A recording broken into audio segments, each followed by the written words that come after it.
I'm lucky, I could say, to have a friend, a peer, an editor, a countryman like Charles Hampton Craig in my life since 2009.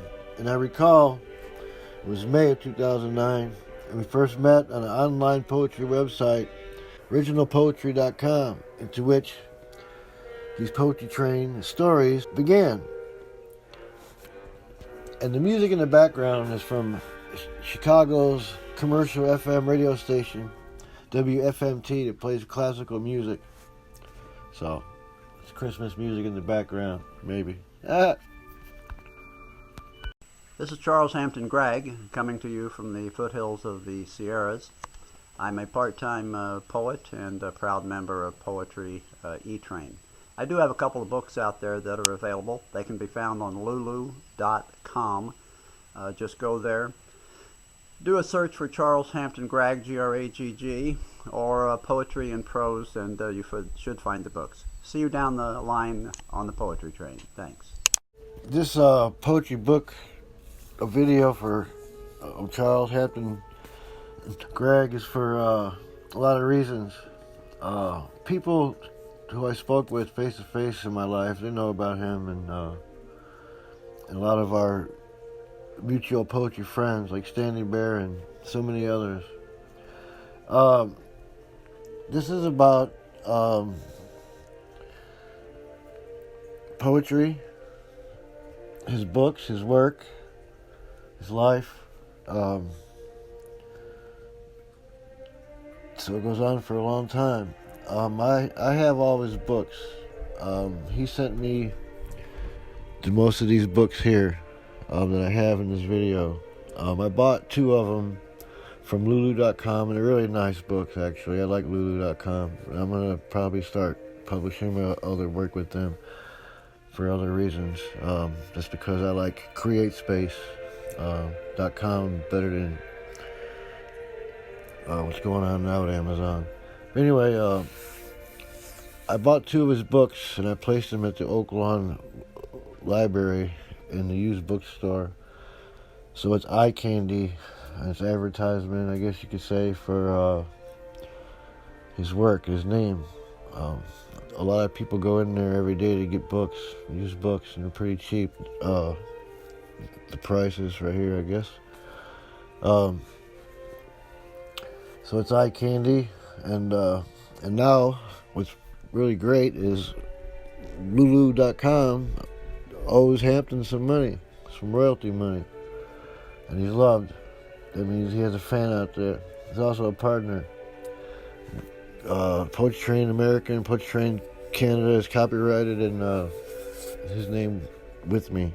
He wrote the state poems in Poetry Train America, and added some other things in Poetry Train Canada. He's also in the Anthology, Poetry Train 10-year anniversary Anthology, and stuff like that. So I'm going to be doing some videos of each book of his and reading one poem from each book. Okay? Thank you much.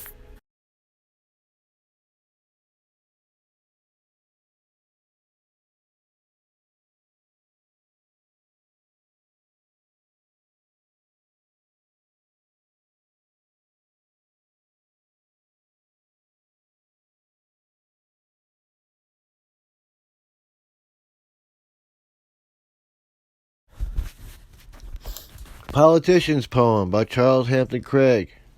It's a contest winner in 2009, originalpoetry.com. And it's been published twice. The books are listed in this video. Politicians. Listen closely, good citizens, to the carefully crafted chatter. More lies than truth, but what does it matter? A little fib here and a little fib there. The politicians need the votes, so why should they care? The promises come easy, one after another, a landslide of rhetoric intended to smother. When I'm elected, they say, all will be well, so trust me with your future, they fervently yell. Once elected, they turn from smiling father figure to a smirking know-it-all whose position we can't even measure. They have their Cadillac health care plan and retirement assured. so your cities for justice will likely be never heard. It is representation you seek from your elected official. How dare you expect that they listen to the voice of the people? Their position is clear, and they will voice it out loud. You elected me to vote my conscience, and to do so I'm proud. So be quiet, little people. Don't disturb their hard work. They are busy promoting their next unearned perk. They have no time for your opinion that interrupts their busy day. You don't understand politics, you will always hear them say. So what choice do we have but to wait for them to seek re-election? Once again they will throw promises in every direction. But remember, the United States Constitution is clear, as in the Bill of Rights. So send them packing, good citizens, and let's take this great country to new heights. Politicians by Charles Hampton Craig, 2009.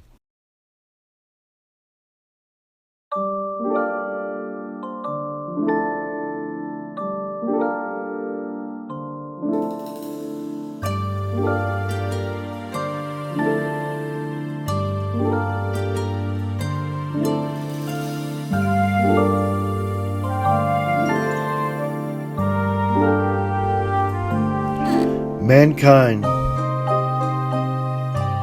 Looking at this world of ours, one can't help but wonder what God really intended in his creation of mankind. What we see, his real purpose, or just a terrible blunder. I'm afraid, my friends, the answer is not one that is simple to find. What dwells in the hearts of those that would do harm to a child? What thoughts bring forth a devil where a man once existed? Are we so flawed that our actions are ones to be reviled? Are we subhuman creatures whose minds are that twisted? Is there no limit to our greed that shows no compassion for others?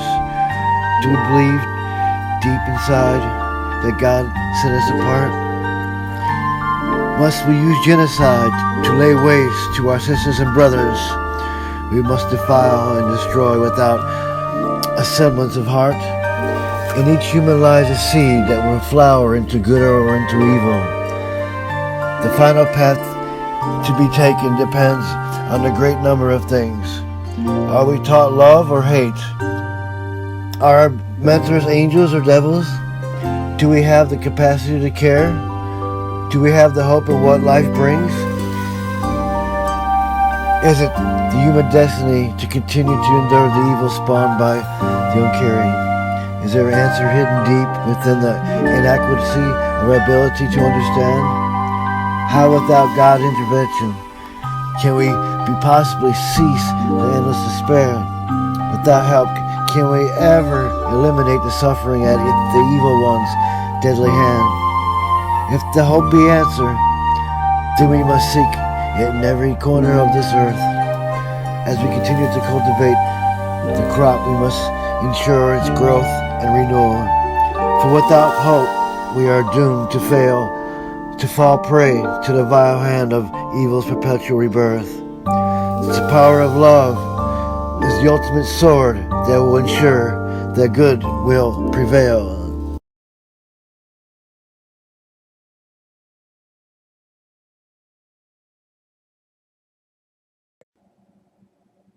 Good day, all. My name is Charlie Gragg. I live in California, and I'm retired. Being retired means that one has to watch their funds a little bit, and this whole issue of the deficit, the issues in Washington, and the disappearing middle class has me terribly frustrated. So I've written a little poem and to explain my frustration, and it goes something like this. It's entitled, "Where Did All the Money Go?" It seems like yesterday that America was rich as can be. Now all of a sudden, the money has gone absentee. They say we are broke. Can that possibly be true? I'm confused as hell. I don't know about you. In a single decade, we have gone from royalty to pauper, with China as our banker as they continue to prosper. And there is no relief in sight as the politicians squabble, caring only for themselves as they stumble and hobble. If you go in search of the money, there are several possibilities. The Wall Street greedmongers exhibit high probabilities, as do Iraq and Afghanistan, as we infuse money we don't have, sacrificing the lives of our children when an exit we all crave. We have been playing lip service to oil independence forever, it seems, as big oil reaps unbelievable profits in spite of the citizen screams. Money buys power and favors in the halls of Congress, and the wishes of the people show no real progress. What happened to the politicians that crafted our Constitution? Today's group can't even reach the simplest solution. So I pose the question again: where did all the money go? Our infrastructure crumbles as people go without work, and our big corporate execs claim their next gigantic perk. The money is still out there, it's just floating to the top, and the middle class is disappearing like a fresh harvested crop.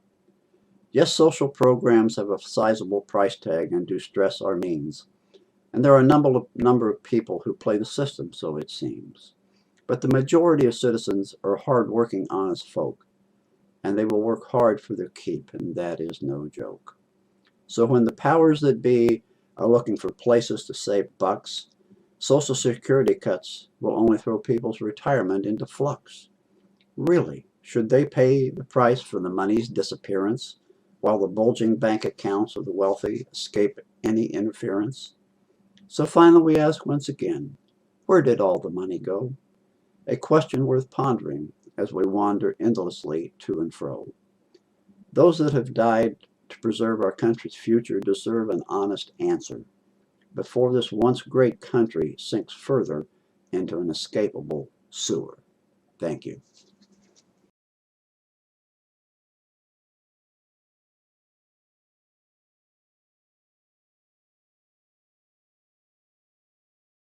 The Firefly, a poem by Charles Hampton Gragg.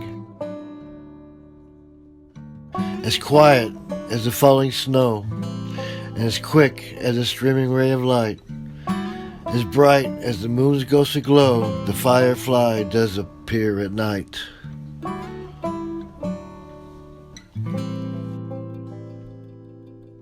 It blinks as if to say hello, putting on a dazzling show, dancing and prancing before our eyes, then disappearing beneath the evening skies. If one appears, soon many more will follow. In the blink of an eye, they will fill the hollow. They seem unafraid as they move swiftly about, and then without warning their lights fade out. What miracles exist in this world of ours? The firefly, the hummingbird, and the magnificent flowers. Life is a garden there before us to behold, one miracle after another, just waiting to unfold.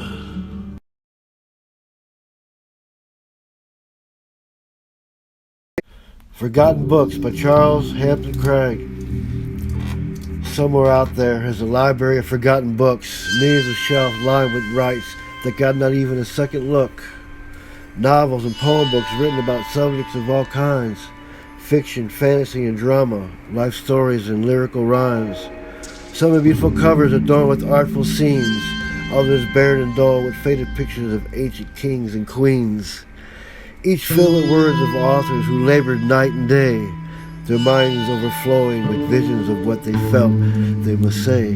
Now dusty, with browning pages they sat unnoticed side by side, their messages unread, their authors long ago have died. But maybe, just maybe, the books were not written in vain, even if only a glimpse of their stories is all that remains.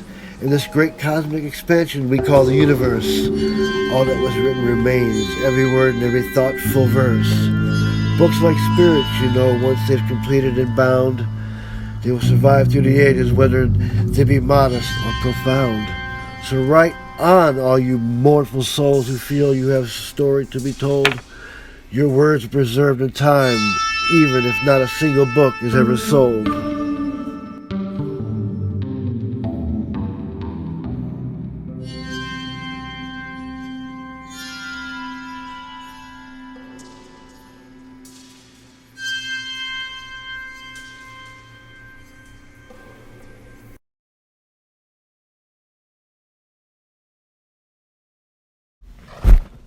The Mighty Four by Charles H. Gragg. Many eons ago, in the distant land of Scotland lore, several lads came together to be known as the Mighty Four. One was wise beyond his years, one was strong as an ox, one could see into the future, one was clever as a fox. Together they formed a band whose aim was to rid the land of evil. Their strengths were such when joined that they had no worldly equal. They rode through the night on mighty steeds, with hoofs of hardened steel. If they passed your way, the ground would shudder, the noise could be so real. Wherever evildoers did dwell, the Mighty Four did flush them from their lyre, and to vanquish them they did in the name of goodness, leaving evil in utter despair. Some say this day they still ride the roads of Scotland on their mighty steeds, laying waste to those who would do evil, and bringing an end to such hellish deeds. So if by chance you're laying awake some night, and whose beat you suddenly hear, be it known that the Mighty Four are still at work, and the evil has much to fear.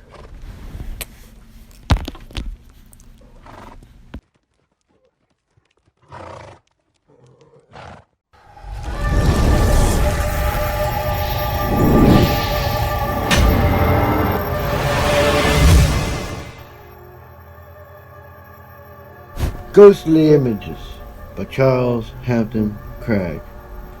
Somewhere high on the moor in Scotland, ghostly images dance to a fiddler's tune. Bracken and hills surround them as they spin and leap and swoon. Frauds extend their eerie fingers, mimicking dead hands of the past. A bonfire burns eternally, but no shadows does it cast. Flames reach high into the ancient sky in search of visions of times past. The fiddle plays on and the images dance, refreshed by the cobbler's last. Who are these ghosts? Why do they dance? One answer stands above all. They are the sons of Scotland, it said, who died in defense of her soil. They stand on guard if needed to once again defend her shore. They dance and wait and listen for the bagpipes called to war.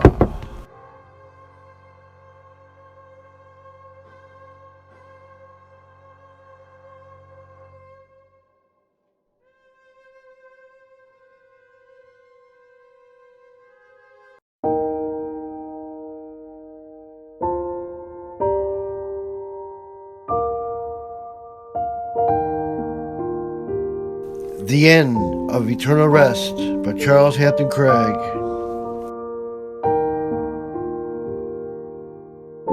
Looking back at my life and how far I've come, many joys, a few regrets, but what's done is done. Soon my journey will continue, and I hope to be a guest in that faraway place called the End of Eternal Rest.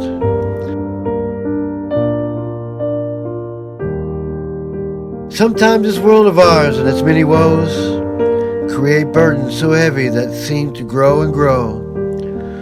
We bend under the burden, hoping to never break, with a smile on our face, while inside we deal with heartache.